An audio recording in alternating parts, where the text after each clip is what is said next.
going ahead with Dr. Nishikant Borse, sir. Thank you very much for joining us. Sir is director at the Insight Eye Clinic and senior consultant at Dr. Hiranandani Hospital in Mumbai. And sir has done his fellowship from Shankar Nethralaya in retina and vitreous. And his areas of interest are retinal vascular occlusions. And we all know his surgeries for vitrectomy in CRAO and diabetic retinopathy. And sir has also won awards at the Red Buckler for the ASRS. So with this, sir, if you can please share your slides. Yeah, thank you, Anirudh, and thank you to the Chandigarh Ophthalmic Society and Novartis for arranging this wonderful webinar on a Sunday morning. So I'll be talking about the new kid on the block. I'm so sorry. Okay, let me just go back and my dad will just see my whole presentation there. Okay, so I'll be basically saying about the new kid on the block, the Hawk and Harrier trial, about that new molecule, the brolucizumab, and how maybe we can use it in clinical practice. So this is just the standard disclaimer. And now we know that, over the second year, most of the times we get a drop in the number of visits. And by the second year, the patients are also wary of taking a lot of injections. So we start getting a suboptimal outcome and the vision starts dropping. And it doesn't happen only in our country, and it's a worldwide phenomenon. If you see this graph up, you can see everywhere, in every country over the second year, the number of visits go down. And if you ask any one of us, our basic aim would see that the unmet need is basically to reduce the number of visits and the amount of treatment burden in form of injections. If we can achieve that, then I think we can achieve a better amount of compliance and visual acuity in our cases. So how do we do that? And maybe the answer lies in RTH258. That is the fragment single chain antibody, which is called Pagenex in India and called Bevu internationally. And this small unit might just have the answer to that. Now let us see why it is so unique. Now we know that in any antibody, monoclonal antibody, we know that the Y part, and especially the tip having the high and the very heavy and the very light chain, has got the complementarity determining regions. And these CDRs are the ones that actually bind it to the VEGF molecule. So what they have done with a lot of engineering is that they're actually isolated only that particular small fragment and mounted a novel CDR on top of that, making it into the brolucizumab small chain antibody fragment. And this small molecule, which has got a very high and VEGF affinity, may have a very good high anti-VEGF activity and answer a lot of questions about what we need. Now, why so? Because the molecule is so small, it is just 26 kilodaltons. So, because of the molecule being small, we can put in a lot of molecules per dosage of injection that we give. And it can penetrate the retina much more than any other antibody just owing to its size. And because of the novel CDRs, it's going to bind more. So, you're going to have an antibody which can be more in dosage, and it can penetrate into more the anti-VEGF agents, and also it has got more binding capacity. So these three things are making this molecule in a more of an advantageous position to treat the AMD, neovascular AMD cases that we have. Now, there are a lot of trials that were done on this particular molecule, and they have gone from the phase 1 to the phase 2, and now the phase 3 trials, which we are going to see, which are called as the Hawk and the Harrier trials. Now, as we know, for getting the license in Europe and US, you need 2 parallel trials, and these were in form of Hawk and Harrier trials that were done. And these were basically the phase 3 multicenter randomized double mass trials of the brolucizumab molecule, or the RTH258. The Hawk trial was done basically in US and few sites outside in Latin America and in Japan and Australia. whereas the Harrier trial was mainly done in Europe, excluding US, and a few sites in Asia and Russia. Now, both these sites had about 400 study sites together for studying. Now, what was the aim of this study? The first aim was basically to know how it works. And to know how it works was basically to know that it is not inferior to aflibercept. Now, this is the molecule that was being used for comparison, aflibercept, in mean change in the best visual corrected acuity when you start injecting. And up to week 48 was the primary outcome, but then it got extended to week 96 as well.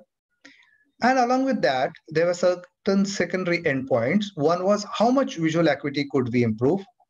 How was the drying up, whether there was intraretinal fluid or subretinal fluid present at baseline? How was the disease activity status when you started injecting at week 16? So like you gave a loading dose, and how did it react at week 16? And when you have a drying effect, we should know how it was the central thickness of the retina. And then whether we can keep our patients on 3 monthly, that is 12 weekly injections, and whether we can actually predict which of our patients and how much of our patients can be shifted to the 12 weekly dosing. And this 12 weekly dosing is the one that has got all of us so much excited into getting to know this molecule closely. Now, these are the usual key inclusion and exclusion criteria. Now, let's not go into the details of it. But the study design was very close to what we do in our clinical practice. So it had first 3 months of loading doses. And after that, at week 16, there was a disease activity assessment. Now, the week 16 activity assessment was more important as compared to the other 4 weekly disease activity assessments. On the week 16, they assess the disease activity as per the best corrected visual acuity. So if there is a decrease in BCVA of more than 5 letters, that was considered as a sign of disease activity. If the disease activity was decreased by more than 3 letters, but if the central retinal thickness increased by more than 75 microns as compared to the week 12, then you considered it as a disease activity at week 16. And also it left up to the investigator to decide if the disease activity was still visible up to week 12 as compared to week 16. And then you can decide whether the disease activity was there.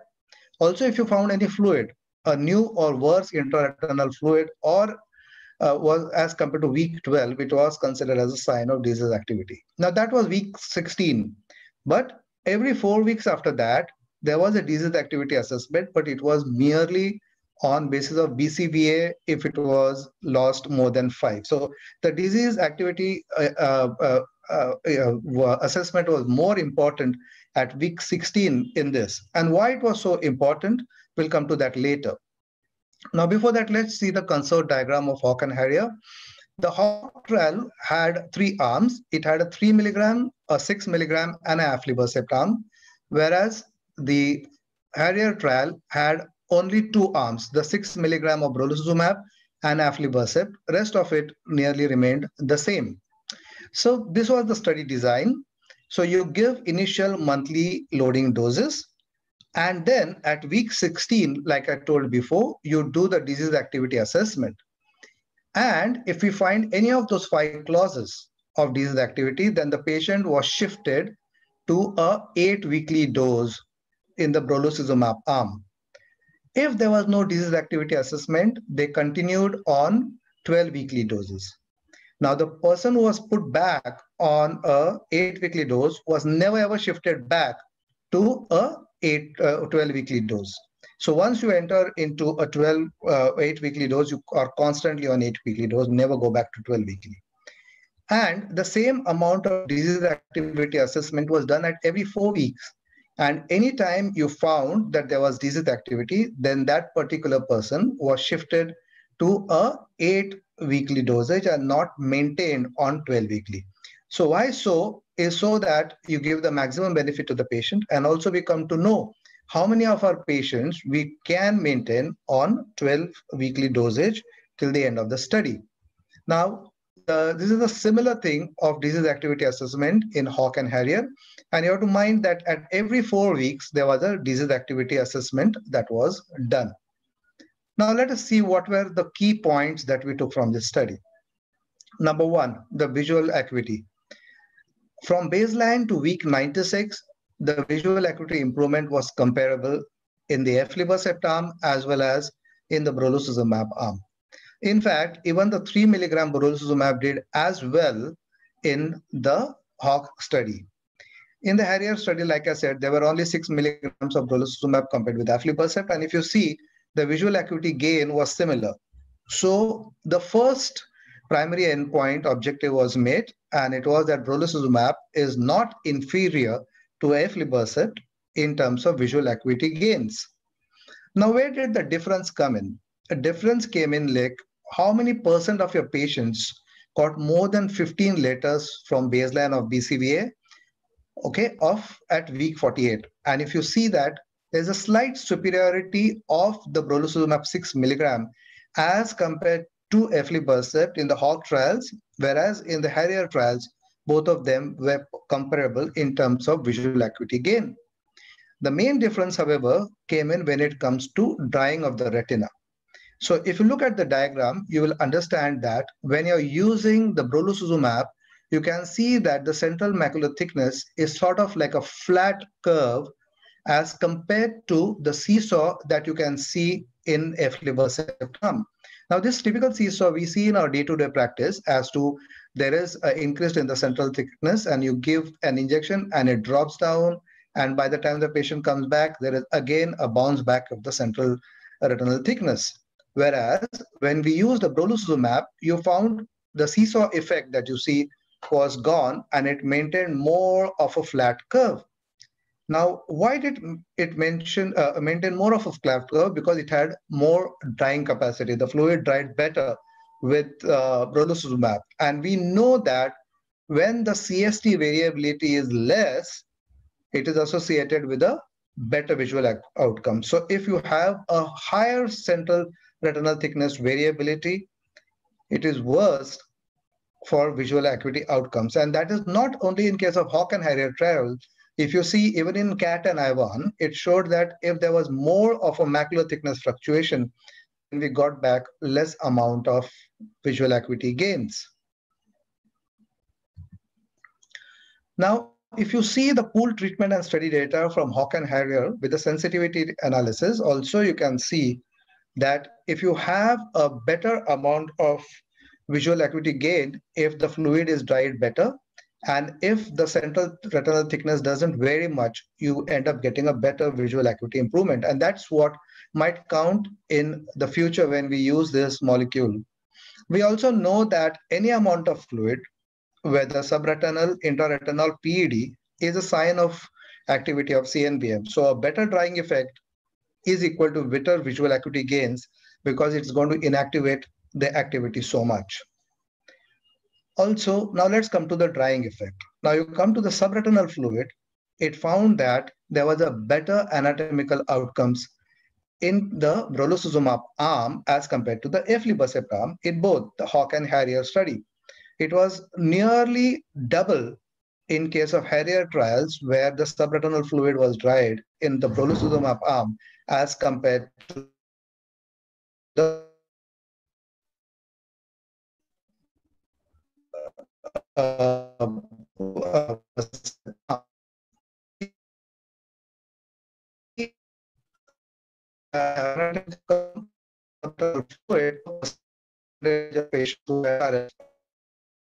with a considerable number more of brolucizumab persons undergoing drying as compared to aflibercept. When it comes to RP fluid, you find the same thing. Find that the brolucizumab arm had a better drying as compared to aflibercept. So the fewer patient of brolucizumab had sub-RP fluid at week 16, 48, and 96 as compared to the aflibercept arm. So we know that there is a better drying with the brolucizumab as compared to the aflibercept. Now, how many of the patients continued to be on a 12-weekly dosage? Now, over 50% of brolucizumab 6 milligram patients, they maintained on Q12 dosing up to week 48. So we know that it's very exciting that half of our patients can be actually shifted to a 3-monthly dosing interval, and that will be more in terms of compliance and in reducing the treatment burden for our patients. Now, can we predict that how many patients will go ahead and maintain on this 3 monthly dosing? So if your patient completed the first Q12 interval, then it remained on Q12 interval up to week 48 in about 80% of the patients. So your first disease activity assessment and shifting to the Q12 is very important. So if the patient maintains on first Q12, then 80% of them can continue maintaining on Q12 up to week 48. And 75% of the people who complete this week 48 will remain up to the second year end, up to week 96 on Q12. So we can see that a lot of patients will maintain on Q12 more than 50%, and we can actually predict that how many percent of the patients will remain on to Q12. And for that, the disease activity assessment at week 16 is very important, and completion of the first 3 monthly dose is very important, because subsequent to that, we can see that 80% of the people will continue to week 48. And once those people can complete week 48, we know that about 75% of them will be on 3 monthly dosing up to the end of the second year. So in summary, we know that brolucizumab is not inferior to aflibercept. It is good for long-term maintenance of visual acuity. It has got an enhanced disease control activity in terms of drying of the retina and taking away the subretinal and the intraretinal fluid. It gives you a better control on the central macular thickness in terms that there is not much of central retinal fluctuation, and it can help us having an extended dosage regime. Now, where did the issue came in? The issue came in with the safety. If you look, in the trial, there was not much difference in the ocular side effects that was seen in the aflibercept versus the brolucizumab arm. Even though, if you see that the intraocular inflammations that were seen were, of course, on the slightly higher side in the brolucizumab arm as compared to the aflibercept arm. So it was documented even in HAWK and HARRIER that the incidence of intraocular inflammation percentage was slightly higher in case of the HAWK and HARRIER as compared to aflibercept. But what happened is, in the post-marketing data, there were reports of occlusive vasculitis coming in certain cases. So in February 23rd, 2020, about 11 cases were told in ASRS to have occlusive vasculopathy. And by March 30th, about 21 cases came in. And this led to the formation of a safety review committee, which was established by Novartis as to find out what is the reason why such inflammations are coming in. And this SRC has been given a full autonomy, and all the details about the findings are on the website, the brolucizumab.info, where we can actually log in and see how many amounts of inflammations have occurred till due date. Like this is on October 23rd. If you see, the total visual loss out of retinal vasculitis, occlusion, and vasculitis plus occlusion is about 5.13 per 10,000 injections. And that is actually the one that has made us choose the patients more carefully when we use Pagenex. Now, when it comes to India, I was lucky that I was able to use it as the very first case when it was launched in Mumbai. So I'd like to share some of my experiences with you about using Pagenex. Now, this case was a 67-year-old male who had diminution of vision since 10 days. And on examination, his visual acuity had dropped to 6/36. And he had a large subfoveal CNVM, and there were no signs of inflammation inside the eye.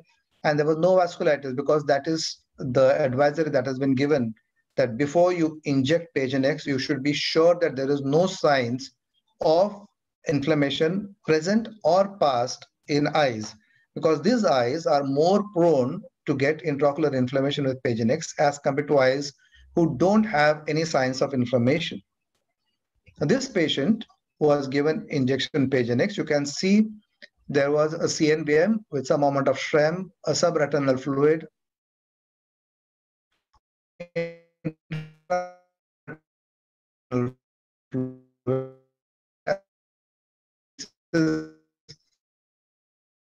effect or that's coming, which equity improved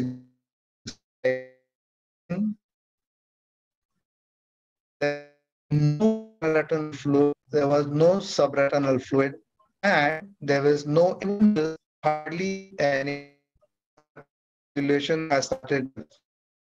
But after a month that some amount of subretinal fluid had come back. Injection Pagenex was repeated and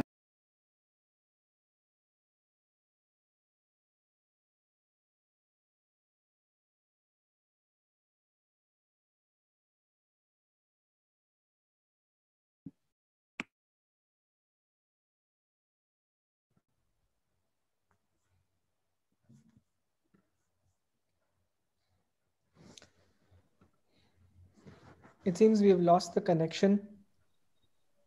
Yeah, I think we can move on. Yes, I think, thank you, sir, for that wonderful talk. There are two questions on the chat at this point. I think there's one question for ma'am by Dr. Manjari, which is, in case you have no fluid in the retina, but you have a PED, would you change the height of the PED? Would you like to sort of flatten the PED without fluid? Not really always. First, I would like to see is there any underlying new vessels beneath the PED, and we can do that using OCTA. So if there is new vascularization, that makes sense to treat the PED. If it is a non-new vascular PED, we know with aflibercept we can flatten it. I would discuss it with the patient, see how that PED is affecting the vision, and take multiple factors into consideration before injecting it. But monitoring the height of the PED may be in very select patients where I know that if you let the PED go, and from my past experience, it progresses into fluid and something more drastic. For that patient, I would. Otherwise, for a routine patient, I will not. Thank you, ma'am. And one question, maybe Dr. Dogra sir or Dr. Banker can take it. Would you like to treat with any combination of steroid and anti-VEGF in any pachychoroid or non-pachychoroid disease? Would that be a consideration, sir? I have no experience of this kind of combination treatment. Of course, we have tried giving steroids, especially Ozurdex, in some cases which were refractory. Especially, I remember a case which was a RAP case, which wouldn't, with all the anti-VEGFs, it wouldn't budge at all. I think in that case, Ozurdex was given and he would respond very well. And it was a typical case of a RAP in a elderly patient. But regarding combination, I have no experience as such. Maybe somebody, Ale, has experience or someone here. Sir, I think there was a lot of discussion about this. And initially when PCV came into the limelight, there were suggestions of the use of systemic steroids along with anti-VEGFs in the PCV. All devices. Initially, we had used IVTA and Ozurdex, as sir mentioned, in a few cases of PCV. I tend to use steroids in combination when there is a massive polyp with a large area of subretinal bleeding, and you see that it extends beyond the arcades also. And maybe it's not yet encroaching onto the macula. So maybe just to decrease the inflammatory component, you can add steroids to your anti-VEGFs. Dr. Anirudh, if I may just... yes. So I have a case presentation on the use of steroid, and I think we have a talk coming up on that as well. But one of my cases responded very well to aflibercept with Ozurdex. And as Aloy sir said, we've been using systemic steroids for serious PEDs in PCV, and then we have even managed to publish on it. In fact, we have even used successfully systemic steroids in a patient with RP-RIP and recalcitrant fluid who wasn't responding to conventional anti-VEGF therapy, but did well with steroids. So we eventually managed to publish it as a solitary case report. But yes, we do consider this. Yeah. Thank you. So we do have a talk on steroids and CNV coming up, a talk on that, and as well as real world evidence on the use of brolucizumab by Dr. Aditya.